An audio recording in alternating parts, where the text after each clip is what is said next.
E aí galera, sejam bem-vindos a mais um vídeo da SPW, eu sou o Gui. E galera, quem sente falta do Lucha Underground? Eu vou falar pra vocês que eu sinto e demais. O Lucha Underground ocupou um espaço único do mundo da luta livre. O programa foi transmitido nacionalmente pelo canal El Rey Network entre 2014 e 2018, dando grande visibilidade a futuros astros da WWE e da AEW como Ricochet, Jeff Cobb, Brian Cage, entre muitos outros. Além disso, serviu como uma nova plataforma para nomes já consagrados como John Morrison, Alberto Del Rio e Rey Mysterio mostrarem o seu talento. Justamente quando estava ganhando força, o Lucha Underground foi cancelado de forma abrupta, mas não sem antes deixar a sua marca na indústria. O formato pré-gravado e baseado em temporadas do show, sem falar nos elementos cinematográficos de fora do ringue, fazia uma ponte entre a luta livre tradicional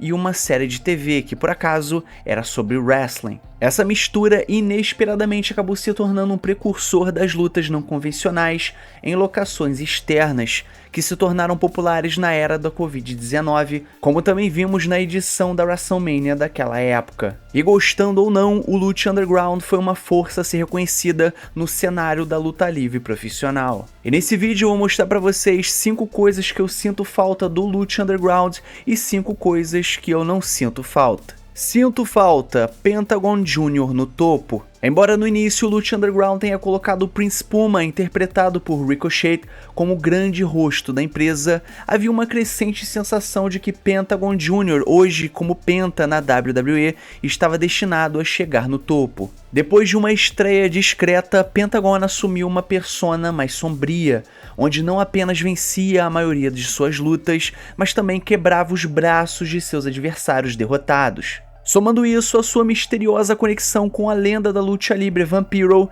e sua busca pelo Lucha Underground Championship, Pentagon se tornou um dos personagens mais intrigantes do mundo da luta livre. E não é à toa que hoje ele está na WWE. O que eu não sinto saudade, Jake Strong como Lucha Underground Champion. A temporada final de Lucha Underground trouxe um rosto familiar para o show, Jake Strong, conhecido por lutar na AEW como Jake Hager e talvez mais conhecido como Jack Swagger na WWE. Ele foi apresentado como uma força dominante, atropelando o elenco e conquistando o título máximo do Lucha Underground no episódio final da série. Embora Jake Strong seja um atleta impressionante e um lutador talentoso, ele nunca foi uma escolha convincente para ser o rosto principal de uma promoção.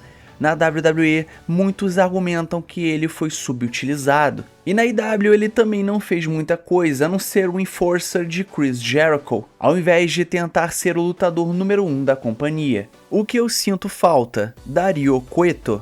Figuras de autoridade heel são um clichê já bem desgastado. Os dias de glória de Vince McMahon e Eric Bischoff, quando eles reinventaram o papel de vilão no wrestling, ficaram no passado. E hoje esse tipo de personagem serve apenas como um atalho previsível para dar vantagens aos heels. Bom, dito isso, Dario Cueto do Lucha Underground pode ter sido o melhor chefe heel desde o Monday Night War. E ao contrário de outras figuras de autoridade na luta livre, Cueto não foi interpretado por um ex-lutador, mas sim por um ator profissional, e que trouxe uma atuação convincente e diferenciada.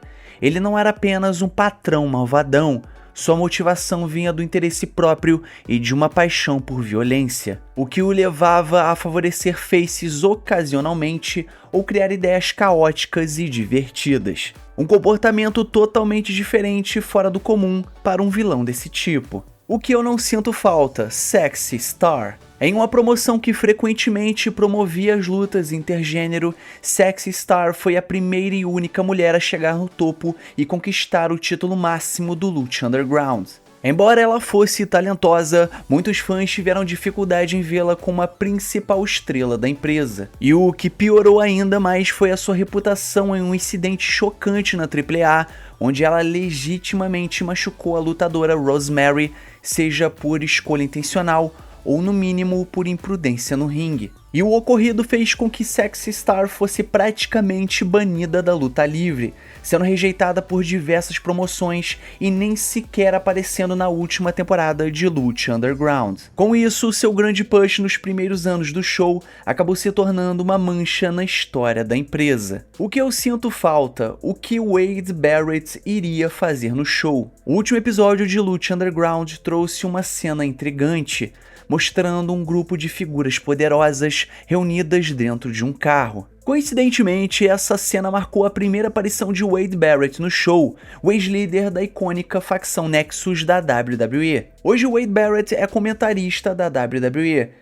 Depois que ele saiu da WWE em 2016, ele acabou fazendo poucas lutas, focando mais em sua carreira como comentarista e figura de autoridade em outras promoções. E naquela época não tinha ficado totalmente claro qual seria o seu papel no Lucha Underground, mas considerando seu carisma no microfone e reputação no wrestling, é uma pena que essa história promissora nunca tenha se concretizado. O que eu não sinto falta, estrelas desaparecendo do show. Uma das consequências de ser uma promoção menor e com grandes intervalos entre temporadas foi que o Lucha Underground viu várias de suas estrelas sumirem repentinamente. Um exemplo claro disso foi Alberto Del Rio, que teve um papel de destaque e fez alguns de seus melhores trabalhos nos Estados Unidos durante a primeira temporada, apenas para nunca mais ser visto no show. E o mesmo aconteceu com Big Rick, conhecido pelos fãs da WWE como Ezekiel Jackson, que teve bastante relevância nos primeiros episódios, mas desapareceu sem explicação. O Lucha Underground chegou a brincar com essa situação, sugerindo que o sumiço dos lutadores fazia parte de uma trama sinistra muito maior. No entanto, isso tornava o show confuso e difícil de acompanhar, já que os talentos importantes simplesmente desapareciam sem aviso. O que eu sinto falta e muito é o título Gift of the Gods. O cinturão do Gift of the Gods foi um conceito muito interessante no Lucha Underground. Ele tinha algumas semelhanças com o Money in the Bank da WWE e o Fist or Fire da TNA, já que o vencedor ganhava o direito de desafiar pelo Lucha Underground Championship. No entanto, a grande diferença estava no fato de que o desafiante precisava agendar a sua luta com pelo menos uma semana de antecedência, tornando impossível um cash-in surpresa. E conforme o tempo foi passando, o Gift of the Gods se tornou um título secundário legítimo,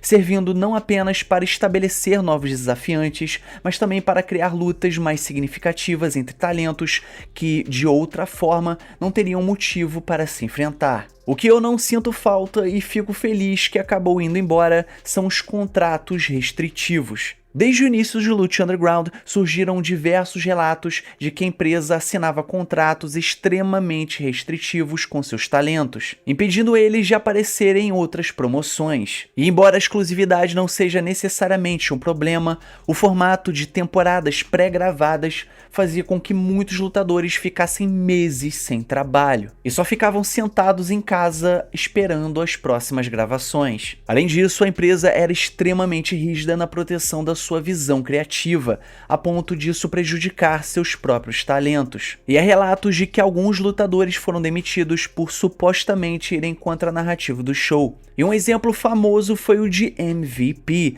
que perdeu seu emprego após um podcast que a empresa considerou comprometedor para a história. E no final das contas, o Lucha Underground impôs condições incomumente rígidas para os seus lutadores. Algo estranho, considerando que era uma promoção relativamente pequena no cenário da luta livre. O que eu sinto falta, os episódios que tinham lutas longas. Os episódios de Lucha Underground geralmente tinham 1 hora de duração, e muitas vezes eram focados em uma única luta. Isso incluía combates especiais como os All Night Long Matches, variações do Iron Man Match e as incríveis Aztec Warfare, uma versão própria da Royal Rumble, e intensas batalhas de eliminação pelo Gift of the Gods. E isso acabava ocupando o episódio inteiro. Esse formato então permitiu que grandes nomes como John Morrison, Ricochet e Willie Mack entregassem lutas memoráveis. Enquanto a AEW luta para poder manter o interesse do público em shows semanais longos, o Lucha Underground adotava um ritmo rápido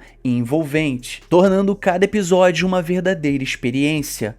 Quando um episódio era reduzido a uma única luta, parecia que estávamos assistindo a uma batalha épica se desenrolar. O que eu não sinto falta, mudanças repentinas nas regras. O Lucha Underground tinha momentos em que as regras simplesmente deixavam de existir.